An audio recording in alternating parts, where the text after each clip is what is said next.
Hey guys, welcome back. So in this video, I'm going to show you how you can stop Sharex from uploading to Imgur. So now the most common reason Sharex uploads to Imgur is that it's set as a default task after every screenshot. So open the Sharex main window, then click After Capture Tasks right here at the left and find Upload Image to Host in the list. Um, Click it so the text is no longer bold, something like that.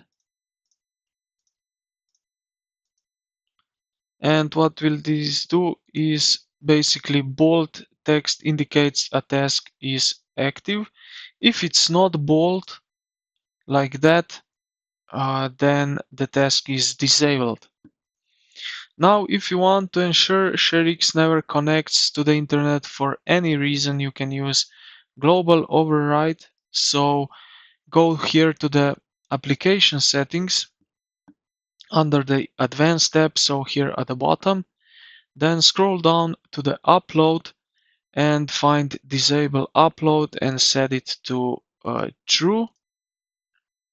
So with that, you will fully disable all upload features. So I don't want to do that, so I will set it to false. And yeah, this is basically it. So I hope this video helped you out. If you did, consider to like the video and subscribe to the channel. Thank you for watching and I will see you in the next one.